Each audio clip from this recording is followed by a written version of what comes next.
L'accès, l'approvisionnement, la gestion. Un refrain dans la vaste chanson de l'eau. Tous les êtres vivants y sont confrontés. L'homme, bien sûr, mais aussi les plantes, les animaux. Dans les régions semi-arides, comme au Maroc, l'eau est une ressource rare, utilisée avec parcimonie par les habitants. Ces dernières décennies, la forte extension de l'agriculture irriguée a augmenté la demande en eau, alors que les sécheresses récurrentes ont réduit les précipitations. Face à ce déséquilibre qui se traduit notamment par la surexploitation de plusieurs aquifères, de nombreuses solutions sont déployées. C'est ainsi que le projet SCO-IRISAT se positionne humblement dans cette grande ambition d'une utilisation optimale de l'eau agricole. En se basant sur l'observation de la Terre par satellite, le programme permet de produire et diffuser des indicateurs et des conseils sur la consommation et la productivité de l'eau aux agriculteurs et aux acteurs de la gestion de l'eau agricole. Ce projet s'est construit grâce à 8 partenaires, qui allient données spatiales, données de terrain et supports d'analyse. Les leaders du projet sont le Centre royal de télédétection spatiale au Maroc et le Centre d'études spatiales de la biosphère en France, et sont accompagnés de 2 partenaires scientifiques, INRA et l'Université des sciences à Kénitra, les agences de bassin de Tensift et de Sébou, et enfin les offices agricoles régionaux du Garb et du Haouz. La méthodologie adoptée repose sur l'utilisation conjointe de données satellites et de données météorologiques pour estimer l'évapotranspiration journalière des cultures qui correspond à leur consommation réelle en eau. L'approche combine 2 outils aux finalités complémentaires.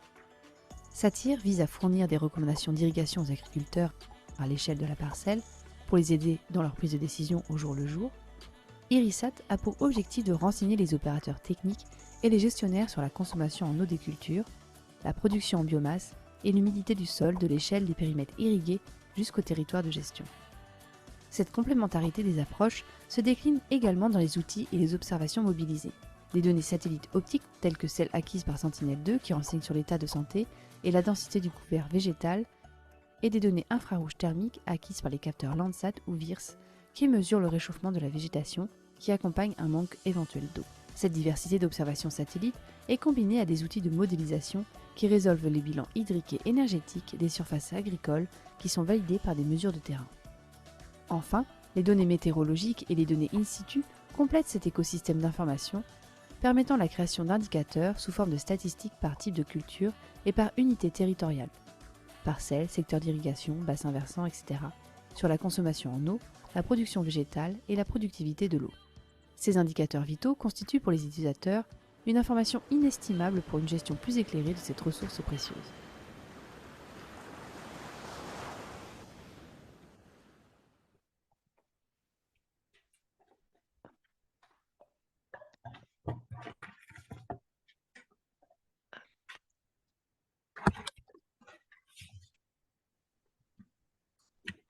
Bonjour, vous m'entendez? Oui, on vous entend. Parfait. On va faire cette présentation à deux avec mon collègue Mohamed Fawzi Zmiej.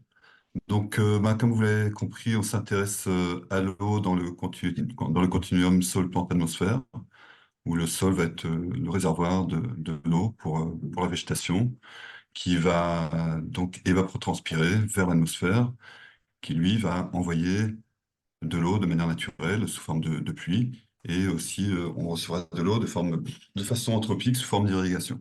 Next, please. Suivant. Les données qui sont mobilisées pour cela sont des données, ok, des données météo et non, pardon, vous pouvez revenir. Des données météo et d'irrigation qui proviennent de différentes sources. Le Land Data Simulation System marocain déployé au CRTS, le système Landsat pour le rayonnement solaire et un réseau de stations locales qui sont utilisées. Utilise 2 types de données satellitaires, donc des données optiques provenant de satellites à haute résolution spatiale et temporelle tels que Sentinel-2 et Landsat pour le développement de la végétation, et des données thermiques qui vont informer sur le réchauffement des tissus végétaux. On va combiner cela avec des parcelles de validation où on installe soit des stations de flux, soit des systèmes plus légers de suivi de l'humidité du sol. Suivante. Ce projet SCOIRISAT s'adresse à différents acteurs de la gestion de l'eau. Ces acteurs agissent à des résolutions spatiales et temporelles différentes et ont donc des modes de décision tout à fait différents. À l'échelle de l'exploitant, il s'intéresse à sa parcelle et pour l'eau, à son pilotage d'irrigation. Il fonctionne pratiquement en temps réel à une échelle d'une dizaine de jours. Le gestionnaire agricole s'intéresse lui à la distribution de l'eau sur le périmètre irrigué. Donc, les périmètres irrigués fonctionnent à l'échelle de la saison agricole, alors qu'enfin le planificateur, lui, s'intéresse au long terme sur de grandes surfaces telles que le bassin versant. Suivante. Donc, c'est la raison pour laquelle ce projet SCOIRISAT s'articule de cette façon. Le cluster du CRTS va se charger d'acquérir l'ensemble des données satellites et météo et les distribuer vers différents outils qui vont donc générer des données de diagnostic, de bilan et de diagnostic, et des données d'aide à la décision, des données pronostiques en fait. Ces données sont celles de l'occupation du sol, le développement de la végétation avec différents indicateurs biophysiques, l'évapotranspiration et la biomasse. Et en termes de pronostic, ben, on va travailler sur les besoins en eau et l'irrigation euh, dans la mesure du possible, en temps réel et dans la semaine suivante, c'est-à-dire dans le futur. Suivante, s'il vous plaît. Alors, on considère que le projet a un niveau de développement 3-4 sur un niveau 5, puisqu'on a effectivement déployé un démonstrateur sur le cluster du CRTS, mais qui n'est pas encore ouvert au public. Et les dernières réalisations sont une étude sur l'applicabilité de la solution au pilotage d'irrigation, le déploiement de parcelles expérimentales et de grosses améliorations sur les deux plateformes qu'on utilise, qui sont Irisat et Satyr. Et le suivant, s'il vous plaît. Ce projet est connecté à un certain nombre de partenaires. Donc, le projet SHAMS, qui est un projet RNEdMed, qui a permis le financement, l'installation de parcelles expérimentales. Un financement de l'IRD à l'Envie Solutions, qui a permis de faire cette étude de positionnement en technologie. Donc, on va brièvement parler. Euh, Terranis, qui est le distributeur de Satyr sous le nom commercial de Wago, et les projets SCO auxquels on participe, donc liés à la gestion de l'eau et de l'irrigation en particulier. Voilà, suivante. Alors, on va vous présenter quelques résultats. Et je vais passer la main à Fauzi.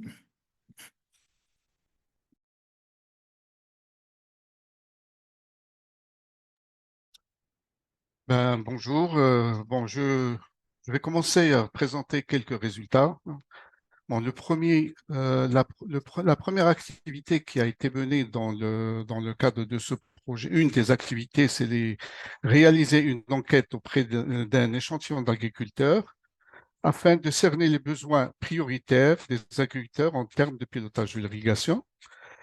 Les agriculteurs interrogés se répartissent dans 4 provinces de la plaine du Haouz avec des exploitations de différentes superficies, sachant que l'énergie utilisée par ces agriculteurs est majoritairement, c'est l'énergie solaire et le gaz en bouteille est aussi une source d'énergie pour l'extraction de l'eau.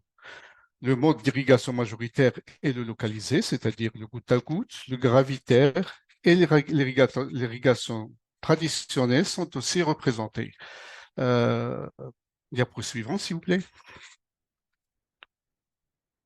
Les résultats de l'enquête montrent que la priorité des agriculteurs interrogés concerne la disponibilité, plutôt la disponibilité de l'eau en premier lieu, suivi de l'économie de l'énergie, alors que le contrôle et le conseil d'irrigation sont considérés pour le moment moins prioritaires. Mais je pense que dans le futur, ce point va évoluer dans le temps. Diapo suivante. Alors, deuxième activité, c'est on a déployé des parcelles expérimentales sur différents sites. Donc, 2 sites dans la plaine du Haouz aux alentours de Marrakech, un site dans la région de Rabat et le dernier dans le périmètre irrigué du Rab, près de Kenitra. Ces sites sont sélectionnés pour leur diversité de cultures, avec des cultures annuelles à l'est de Marrakech, des oliviers à l'ouest, un vignoble près de Rabat et une plantation d'orangers à la ferme expérimentale de notre partenaire qui est l'INRA de Kenitra. Les instruments installés permettent de mesurer les flux d'énergie, l'humidité du sol à différentes profondeurs et les débits d'irrigation. Diapo suivante, s'il vous plaît. Le projet a aussi bénéficié du partage des données des réseaux de stations météorologiques de nos partenaires, essentiellement l'INRA de Kenitra et l'ORMVA du Haouz. Prochaine diapo, s'il vous plaît. Alors maintenant, je vais vous présenter quelques exemples de produits qui sont générés par la plateforme Irisat aux différentes échelles spatio-temporelles. Ici, on présente l'exemple de la consommation d'eau quotidienne au 10 juillet 2020 à l'échelle du bassin hydraulique de Sebou, à la résolution de 375 mètres, à partir des données VIRS. Diapo suivante, s'il vous plaît. À l'échelle du périmètre irrigué et des parcelles, la plateforme Irisat génère les mêmes produits à la fréquence hebdomadaire et à la résolution de 30 mètres à partir des images Landsat. Et ici, on sent illustrer la consommation non quotidienne à l'échelle communale à 2 dates du 11 février 2020 et 18 avril 2021. Et on remarque que les parcelles irriguées consomment plus d'eau au mois d'avril qu'en février. Diapo suivante, s'il vous plaît. Un autre produit, un autre exemple de produit, c'est la biomasse. La biomasse aux mêmes dates qu'on a montré tout à l'heure. Diapo suivante. Diapo suivante, s'il vous plaît. Et un produit aussi, en produisant la plateforme Merisat produit aussi l'humidité du sol à la zone racinaire. Ici, vous avez dans le périmètre irrigué, on voit vraiment les parcelles qui ont une grande concentration d'eau, d'humidité du sol à la zone racinaire au niveau du périmètre irrigué. Diapo suivante. Alors, un autre résultat qui a été effectué, c'est la génération de cartes de culture pour pouvoir qui va être utilisé pour la génération des statistiques et des indicateurs de la consommation et la productivité de l'eau par type de culture dans une région donnée. Cette carte a été produite à partir d'une série temporelle d'images Sentinelle-2 sur toute la saison en utilisant la plateforme installée au CRTS qui s'appelle la plateforme IOTA2. Donc, les classes de cette cartographie, donc là, on trouve dans la zone durable essentiellement de la céréaliculture. On a aussi de la luzerne, les différentes, le bâti, plutôt la betterave à sucre et la canne à sucre, les plantations, et puis bien sûr les serres et les autres types d'occupation du sol. Diapo suivante, s'il vous plaît. Là, on montre juste un indicateur qui est généré, qui est la consommation, plutôt l'évolution de la consommation en eau, l'évolution de la consommation en eau mensuelle des cultures irriguées euh, sur la strate, sur la strate irriguée de la province de Kénitra durant une saison agricole. Nous avons ici à gauche la consommation en eau et à droite la biomasse euh, vis-à-vis des cultures, plutôt des précipitations mensuelles durant la saison 2019-2020. Diapo suivante, s'il vous plaît. Alors, la validation des sorties des modèles, essentiellement le modèle du bilan hydrique, a été effectué sur les parcelles expérimentales du maïs et de l'olivier de la région du Chaouia. Et on remarque qu'en rouge, c'est l'évapotranspiration estimée à partir du modèle SATIR, du bilan hydrique. Et en noir, l'évapotranspiration mesurée par les tours de flux. Et en bas, nous avons les pluies et puis l'irrigation. Et on remarque à travers les deux, que ce soit pour le champ de maïs ou le champ de la parcelle d'olivier, on a une relative bonne correspondance entre l'évapotranspiration mesurée et l'évapotranspiration estimée, avec, une erreur quadratique moyenne de 0,46 mm par jour pour le maïs et 0,68 mm par jour pour l'olivier. Et là, je laisse la parole à Michel pour la présentation de la plateforme Satir. Et je vais essayer de partager mon écran. Oui, c'est Euh, au bouton vert en bas de l'écran. Peut-être en attendant que vous partagiez, on peut prendre peut-être des premières questions. S'il y a des premières questions, on peut les prendre le temps du partage.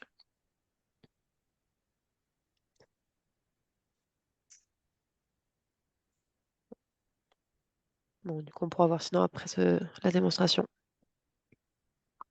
ok. J'enlève ça. Bonjour, Céline Osada. Je pose une petite question avant que vous puissiez poursuivre. J'ai vu que vous suiviez la teneur en eau racinaire sur donc les parcelles. Est-ce que vous avez connaissance des aquifères souterrains qui sont présents et donc de l'estimation du taux de recharge par ces nappes souterraines dans le calcul de la teneur en eau racinaire? Ah, Euh, vas-y ou... Vas-y, si tu as une réponse. Ouais, bah, c'est une vraie grande préoccupation au Maroc, les aquifères, puisque les eaux superficielles sont beaucoup mobilisées déjà et que ça suffit pas par rapport à la pression sur que fait l'agriculture irriguée. Et donc, on constate un peu partout sur le pays un fort déstockage en fait, des aquifères. Mais nous, dans notre cas, là, ici, sur Irisat, on s'est pas du tout intéressé à ça, en fait. C'était pas l'objet de ce projet. D'accord, merci. Mm. Donc, essentiellement, l'humidité du sol est estimée en essayant un petit peu de découpler l'évapotranspiration en suivant le modèle de source entre l'évaporation et la transpiration et en utilisant en utilisant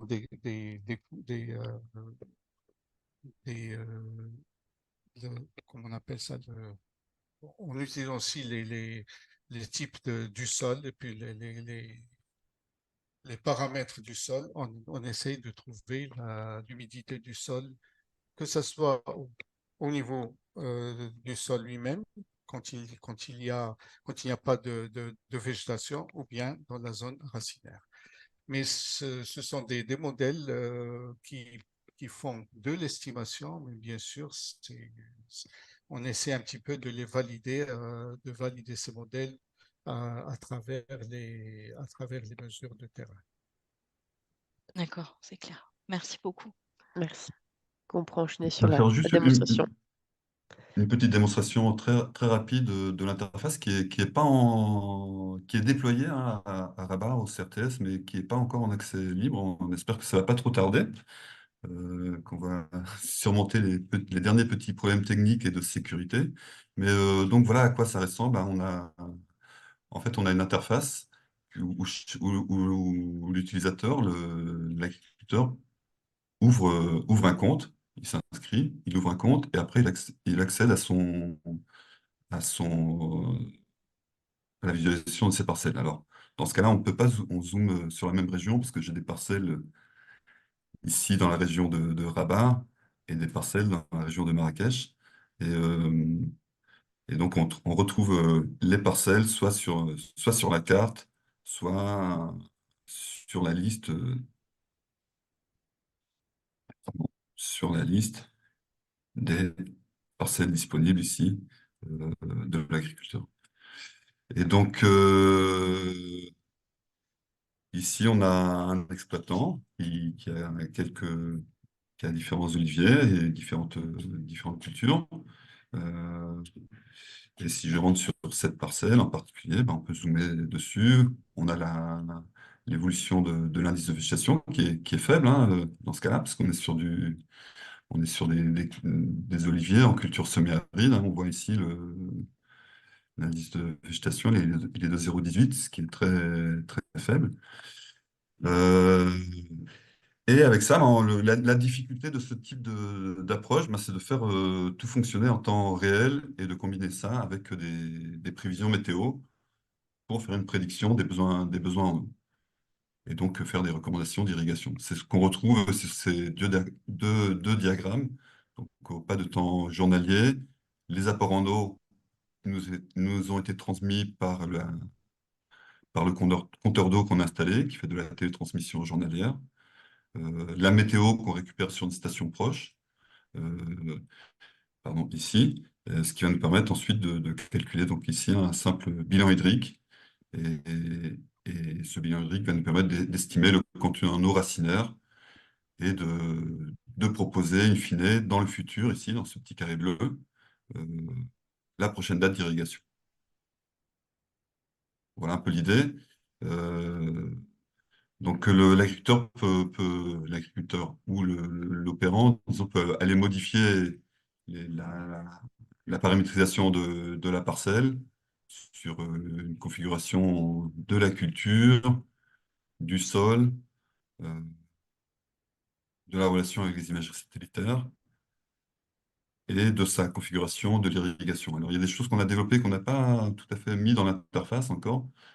C'est notamment un multiple bilan hydrique qui permet de comparer en fait ce que ferait le passage d'un type d'irrigation, par exemple d'aspersion, du goutte à goutte ou ouais, goutte à goutte déficitaire, par rapport à un autre type d'irrigation. Donc en fait, on lance un multiple bilan hydrique à partir de la date que l'on veut. Ces informations, on peut aussi les visualiser sous forme de tableaux qu'on a synthétisés ici, et où on peut éventuellement aller modifier des informations si on considère qu'elles sont pas pertinentes par rapport à ce qui a été reçu automatiquement. Et normalement, ça doit mettre à jour, oui, ça a mis à jour ce qu'il y avait ensuite en termes de contenu en eau, évapotranspiration, etc., en fonction de cette précipitation que j'ai modifiée ici. Voilà donc un peu à quoi ressemble cet outil. Bien, merci beaucoup. Voilà. Euh, Peut-être qu'on peut finir sur une question. Si une personne qui a une question pourrait répondre.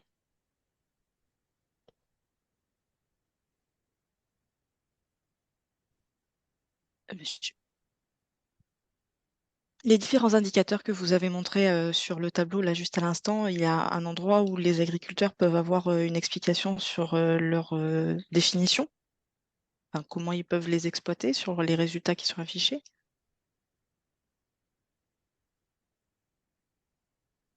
Sur l'interface, il y a un petit affichage effectivement qui permet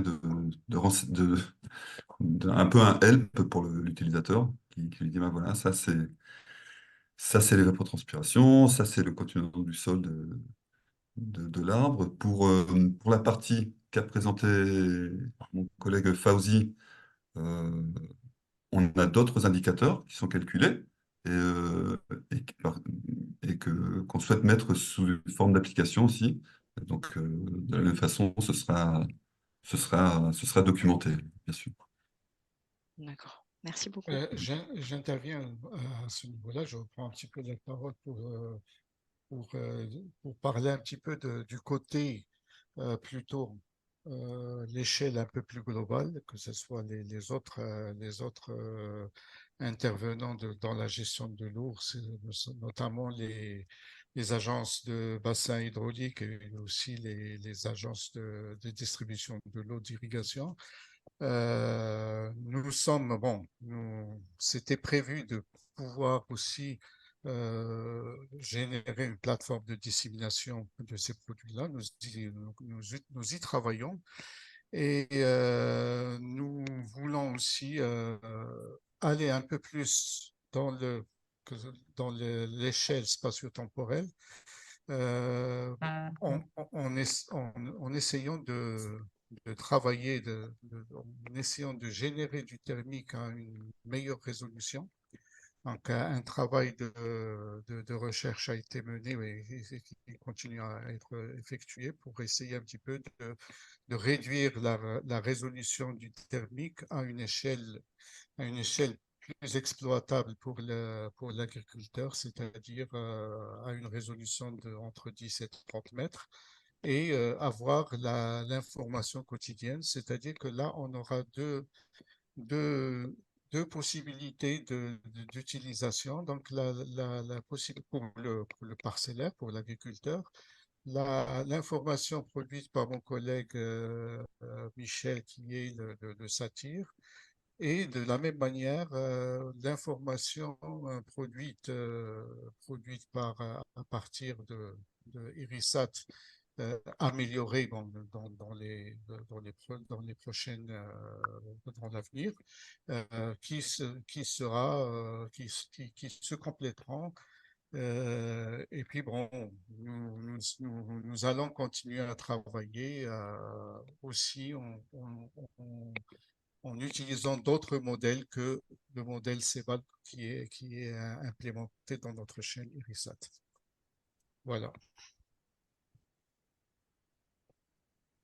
Merci beaucoup pour ces précisions. Merci. Peut-être qu'on peut conclure la session. Oui, merci, merci beaucoup. Oui, juste une dernière chose. Il y a un nombre assez limité de parcelles aujourd'hui, c'est ça, parce qu'elles ont besoin d'être équipées également au niveau in situ, c'est ça?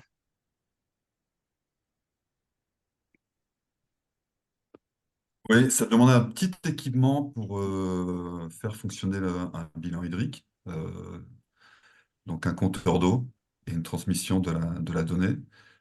Pour l'approche bilan hydrique, pour l'approche bilan d'énergie, c'est l'avantage de l'approche de bilan d'énergie, il n'y a pas besoin de données locales. Donc, d'où l'intérêt de combiner les deux. Donc, l'idée originale du projet, c'était aussi de pouvoir faire que Irisat alimente Satyr pour corriger sa trajectoire, chose à laquelle on n'est pas parvenu aujourd'hui, puisque pour le moment, Irisat ne fonctionne plus en mode diagnostic qu'en mode temps réel. Voilà, ça reste un grand objectif pour nous. Euh, je, je rebondis sur cette question de mesure bon, Erisat a commencé il y a déjà quelques années. On a essayé de le tester donc, sur une autre région, sur un autre périmètre irrigué. Et on a essayé un petit peu d'arriver vers le quotidien. La difficulté, la difficulté bon, en utilisant bien sûr, en utilisant les données thermiques à 375 mètres et à l'époque, les données ProbaV qui étaient à 100 mètres. Donc, on avait de la production de ces indicateurs à une résolution de 100 mètres au quotidien. Bon, si on voulait un petit peu faire du conseil de l'irrigation à partir de ce système-là, il fallait avoir de l'information fiable sur les apports et cette information, on pouvait l'avoir à partir de notre partenaire qui est l'ORVA, donc l'Office de distribution de l'irrigation. Mais le problème que nous avons rencontré, c'était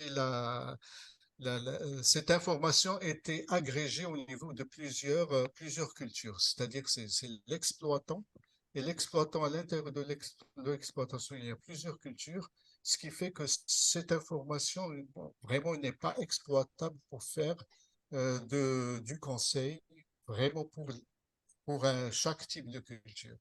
Donc, c'est une des difficultés qu'on avait rencontrées. Bon, je pense que c'est aussi une autre, et ça continuera. C'est une difficulté bon, pour pouvoir la- la- il faut disposer de compteurs pour chaque type de culture, chose qui n'est pas pour l'instant réalisable.